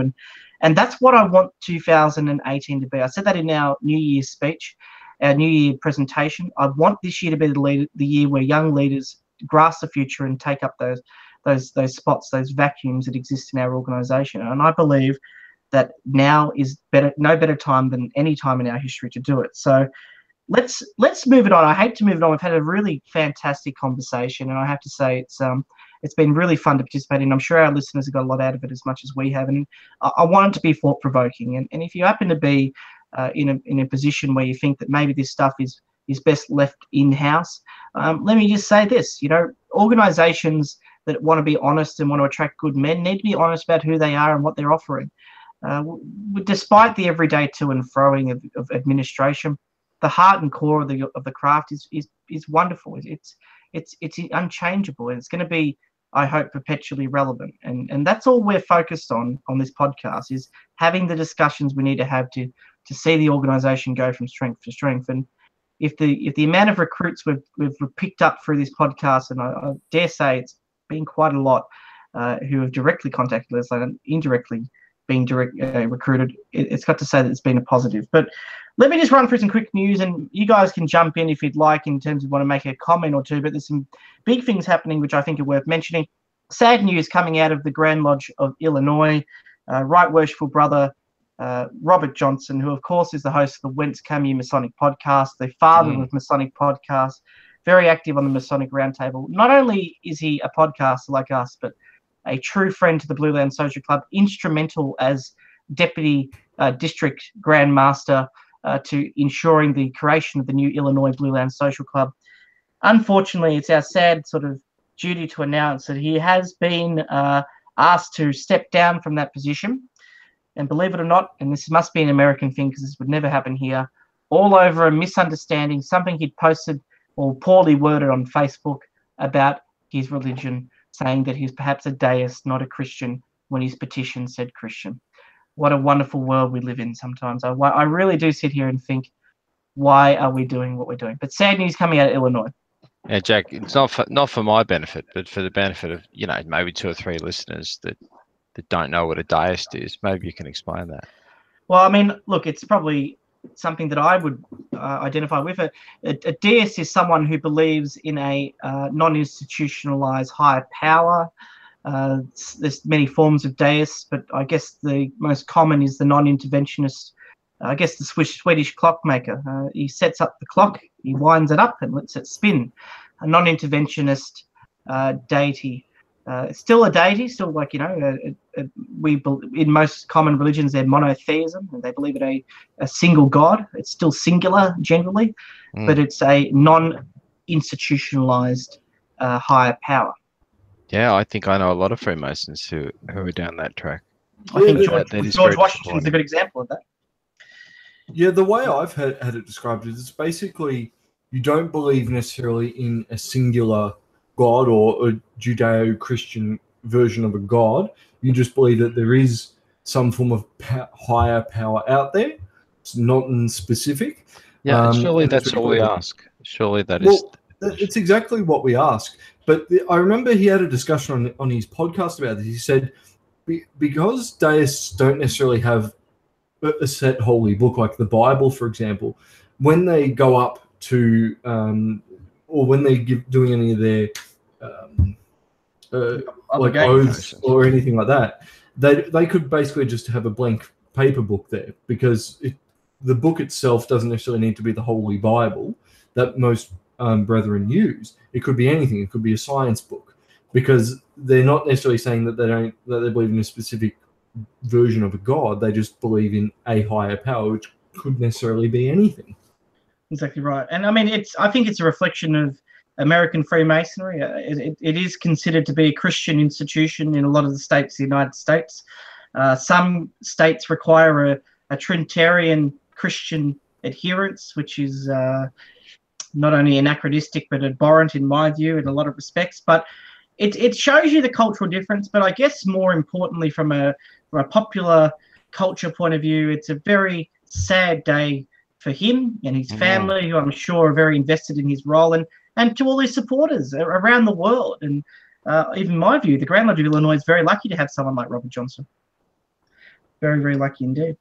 But moving on, let's talk about our own troubles here in Australia. We're not perfect either, of course, and we are the larrikins that we are. But let's talk about the misconception surrounding this bloke in Queensland. There's a who got done recently on Channel 7 News for. He got caught by police for, I don't know, he was asleep inside an organ inside the Grand Lodge of Queensland's building. It was a big mess. But our trusty friends at The Guardian, a great paper, I mean that in the most sarcastic terms possible, the paper that's at the centre of the scandal of misrepresentation and discrimination being perpetuated against Freemasons in England. It is true. That's the Grand Lodge of England's running the Enough campaign against the Guardian newspaper. Oh, it's this mob, is it? Okay. Same mob have claimed that the bloke was a Freemason, and I think I've been told by you both that he wasn't. So whoever wants to jump in here, fill our listeners in on some of this crazy news coming out of Queensland. Yep. So I'll start because I recently watched the video today when it popped up on my news feed. Basically, he was a older guy. I think he was probably in 30s or 40s. 51. 61. Okay. 51. Older guy then. 51. Sorry. He had far too much of the old liquor and got very drunk. He apparently had some McDonald's, or he bought a stack of McDonald's, broke into the building, and then fell asleep in the organ or something, flooded the place. He set off all the fire alarms and fire detectors, and the place got absolutely flooded. In news report I saw where they interviewed him, and he was walking down the street, he goes, he has nothing against Freemasons, he has all the respect for Freemasons, and he was very apologetic for breaking in and flooding their building, which is apparently it was a heritage listed building. Apparently, I've been to that building, Dave. It's a very comfortable grand organ to sleep behind. You know from experience. Oh, sleep with him. I told the guy about it. Look, Does anyone take these people seriously? Oh, it's incredible. Look, as someone who works for a judge, I know the real discounting benefit of remorse, but I have to say this bloke is a good sport. I mean, look, he did break into a building, flood it, set up the fire alarms, smear macas all over a 150-year-old organ, and manage to sleep inside it. Putting that to one side, focusing on the mitigating factors. We've all wanted to do that, Jack. Let's be serious. Being positive, as I'm always told to be. Let's focus on the fact that he's a good sport. He said, right, I really do respect those righteous Freemasons. I don't know if he said it out of fear or favour, but I thought it was a good sport. I reckon let him off. Let's slap him on the wrist. Aren't we meant to slap him on the butt with a goat or something? Too much Simpsons episodes for you. But look, that's just, I think it's worth clarifying. He wasn't a Freemason. Not that we'd be upset, I suppose. I mean, maybe not to have criminals in our organisation, but there is quite a few American pages who are going around saying those crazy Australians. And someone told me that he was a senior officer in the lodge. I've yet to see evidence of that. I think he might have been a stone cutter, actually. One of those Ledouard Humane people, maybe. Who knows? But Jack. Oh, you've just upset them so much now. They're going to come after us. They should listen to listen to episode 9 if you want to hear about Ledouard Humane. Now, let's talk about the Guardian a little bit longer. I'm going to call it the toilet rag that it is, and that is obviously the focus of the United. How you really feel, Jack? Talking about, when do I not tell you how I really feel? But focusing on the Enough is Enough campaign, a fantastic public relations campaign ran by the United Grand Lodge of England in response to what has been incredible accusations, unfounded in reality, by the newspaper, talking about collusion between Freemasonry, rigging the judiciary, rigging. It sounds like something out of YouTube. If you listen to episode 49, you that there's a media outlet producing fake news. Well, look, I wouldn't want to use that term, and I wouldn't want to say let's make Freemasonry great again. But you're right, Jack. These people have been saying terrible things about Freemasonry, and the Blue Lounge is right behind the United Grand Lodge of England in fighting back. The United Grand Lodge of England put out some full-page ads, and I believe they took some court action as well about the about discrimination against Freemasons. In this case, completely unfair. And it's a wonderful thing that we're supporting.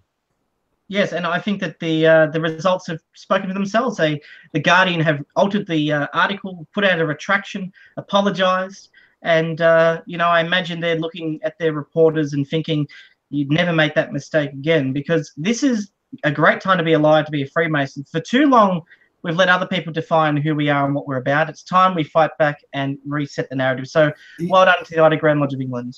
Oh, it's fantastic, Jack. But I think it unfortunately is probably going to be one of those problems or one of those cases where, much like in history, and if we think back in the history of where we became a satanic cult and the goat and all of that derived from, I mean, that was from the 1700s of a guy who wanted to join, couldn't join because he was a questionable character person, and then wrote this article about how we're all satanic death worshippers and kill goats and all of this nonsense.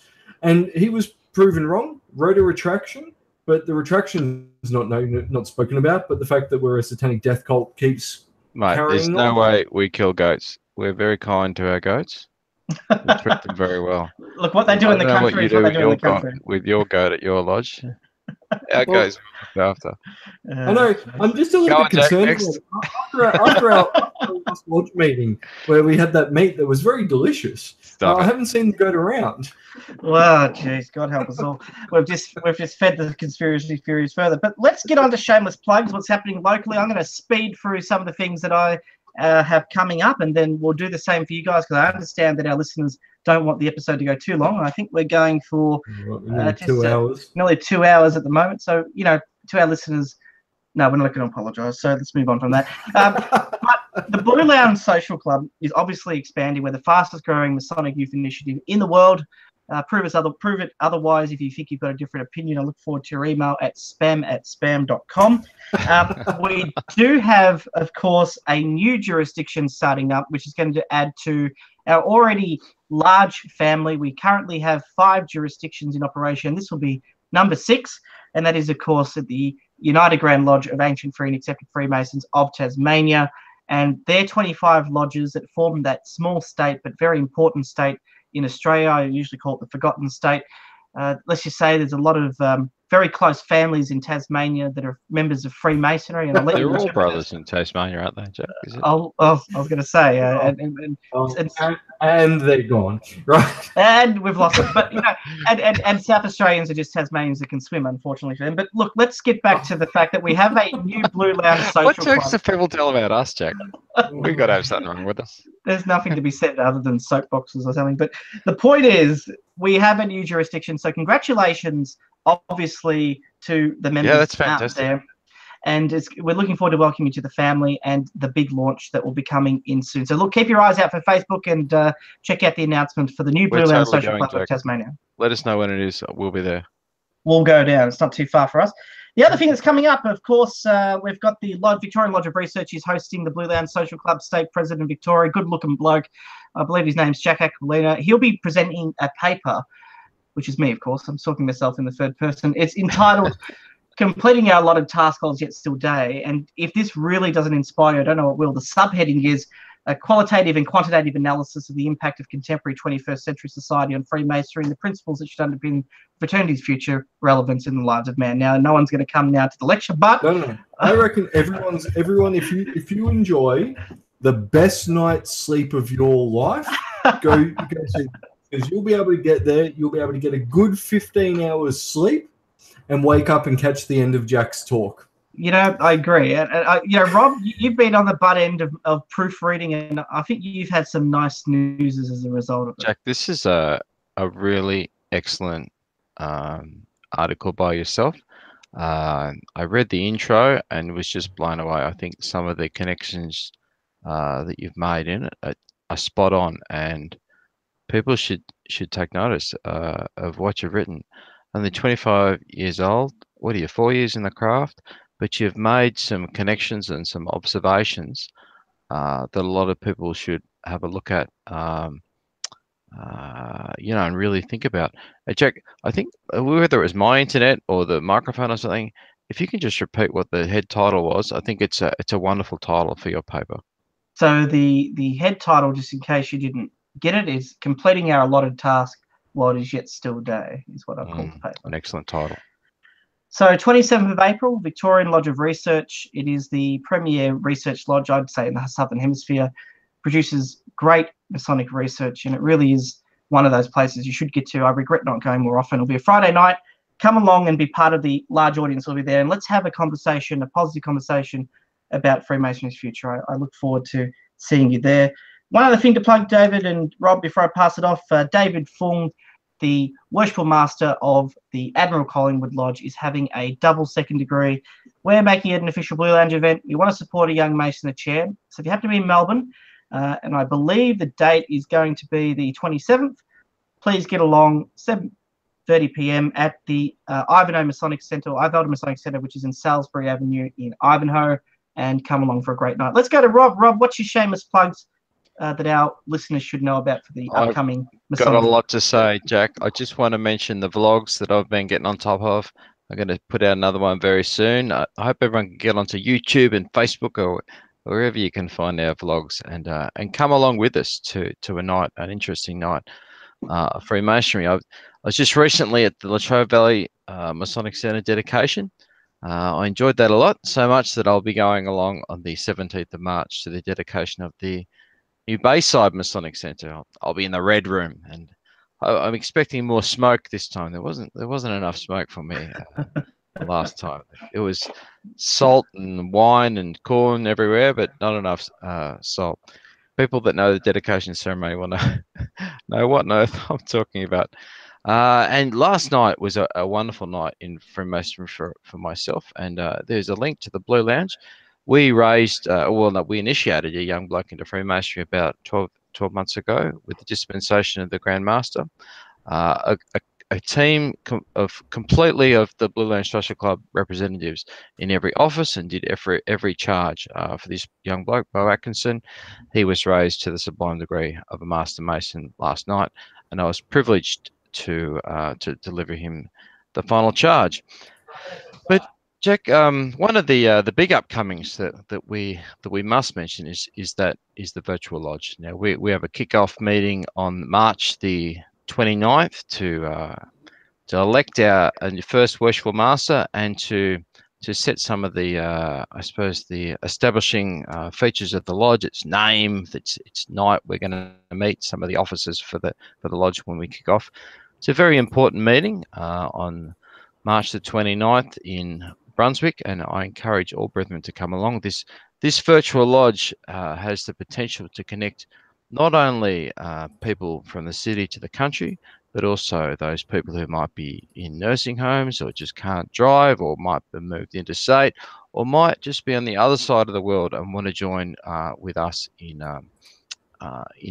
brotherhood. And do you have something to add about the virtual lodge, Jack? Look, I've once again, as we discussed with Worshipful Brother Dominic when he was on the podcast only an episode or so ago, this is an important event. It's an opportunity to not only be the foundation member of something that is brand new and important in our state, but around the world, but also to have a say in its future direction. At the moment, the Facebook page that we have, or the group we've set up for the Blue Lounge, the event, has 21 people confirmed going and 87 people interested. So let's get more of those 87 across to going. And if you are an international, interstate listener and you want to join Victorian Constitution for a discounted per capita rate, we'll get more details on that as time goes by, but I know it will be discounted, and you want to belong to Australia and the Southern Hemisphere's first virtual lodge, get in contact. We will make you a member, and we will even, we're working very hard to make sure that this particular foundation meeting is streamed. So get involved, get in touch so we can get you connected and be part of the future of Freemasonry. I think it's really exciting, Rob. Yeah, thanks, Jack. And look, I'll just wait. I've got all sorts of things to talk about. We could go all night, but one more shameless plug. March the 24th, come along to the Springvale Lodge, which I note very clearly, it's Spring Space Vale. I don't know whether they're just disowning the suburb that they live in, but there's a space. Springvale Lodge, I'll be doing a presentation of the first degree tracing board. I'll be breaking it up with periods for questions and answers, and I challenge all comers to ask me a question that I don't know the answer to. I look forward to being stumped, Jack, and I hope everyone that can will be along. It's on Facebook too. Yeah, so check it out and support Rob. Rob does a good job. He's one of the better risk lists I know, probably one of the best, and I think you should get along at least just to see him to deliver the charge, let alone answer the questions. I reckon he'd be better at the charge than the questions, in my personal point of view. Is that right? Yeah, but we'll see what the feedback says, Rob. But David, you must have some shameless plugs. I mean, I know that Rob and I have hogged it, but we're in a hogging mood tonight. So tell us, David, what's something we should look forward to? And I don't want you going into a commiseration about your impending ending of your life on the second. Well, there's definitely that, but I think probably the biggest plug, which I can't believe Rob forgot, would have to be the reinstallation of our good friend into the big chair, Brother Simon Reynolds. And, of course, at Lodge Cornucopia, at our next meeting, Rob, you'll have to tell me the date because I can't remember. 13th of March. 13th of March. And I understand that Cornucopia is getting the best inner guard in town, is getting No, you've heard wrong, David. Instead, we're getting you for our inner guard. Right. That's okay then. I was going to say it must be a small town. But You know, I was worried. I thought I was out of a job for a second there, but no, it's all good. But look, it may be of interest to members to know how we are doing the installation at Cornucopia. I'm not sure if we are the first, but we certainly may be one of the first to take advantage of the Grandmaster's rule change on the 1st of April 2016, where he says teams of past masters may now do installations. This is how it used to occur some 15 years ago, and obviously well before that. And we're kicking off the Brother Reynolds, Simon Reynolds, that is. He wanted to do it, and I fully supported him. And we've made the arrangements. It helps that we have the Grand Master of the Mark and the Deputy Grand Master elect of Freemasons Victoria, of the United Grand Lodge of Victoria, as members, because we've got some skills to draw on then. But look, it's going to be a wonderful event for Freemasonry that we're able to do that. Well, if you want to get along and see a de facto grand team do a past masters installation, I suggest you get along. But talking about your installation, I think a good man to make shout outs to is obviously Simon Reynolds, a great man, a champion and inspiration, a real leader out in the country, and someone who I think we're going to be seeing a lot more of, especially re-engaging the Blue Lounge now that some of his personal circumstances in life are looking up. So looking forward to seeing more of Simon. So get along and support his installation. I think he would really appreciate having an excuse to have a beer with you. Oh, look, you're spot on, Jack. Simon is a fantastic bloke. You see him, is he still on the front page of Freemasons Victoria? I think he is. I was just there a moment ago. Just take notice of that beard. It's not there anymore. Nor is the, he's going to scare me now that he doesn't have a beard. The flowing grey locks are gone. But he does have a new sort of more modern beard going now. Come along and you'll see it. I was going to say, I didn't think anyone had a more modern beard than you, Rob. I mean, you're a dashing man. Look at that. I'll let the listeners decide. Give us a thumb up if you think that he's gorgeous. Video, is there? You're not recording me, are you? I think we're definitely recording right now. So. No. Hang on. Let me just tidy up in here. Oh, cheers. But look, if listeners are listening, this is not on YouTube. Do not go directly to YouTube and check what's in my background.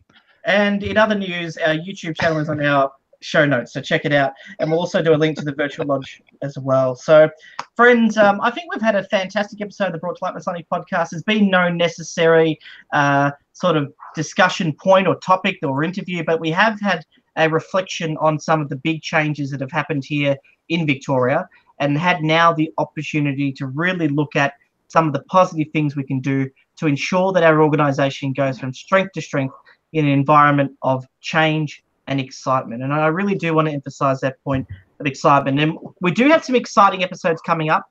In no particular order, we do have an interview planned with a Freemason from New Zealand who's a big fan of the Brought to Light Masonic Podcast, who is going to be giving us an insight into Freemasonry across the ditch, and also give us an idea of the influence of some things like Maori Freemasonry. And I understand there's a quite substantial and rich history of Maori Freemasonry since colonisation many years ago. So look forward to that. We are going to be having a whole series dedicated to Scottish Rite Freemasonry as promised, and I'm going to be begging our good friend and fellow podcaster, Brother Jason Lewis, to get on the podcast. He's a 32nd degree Freemason in the Northern jurisdiction and worked for the Northern jurisdiction of Scottish Rite in the United States, and we'd look forward to having him on to talk about Scottish Rite Freemasonry.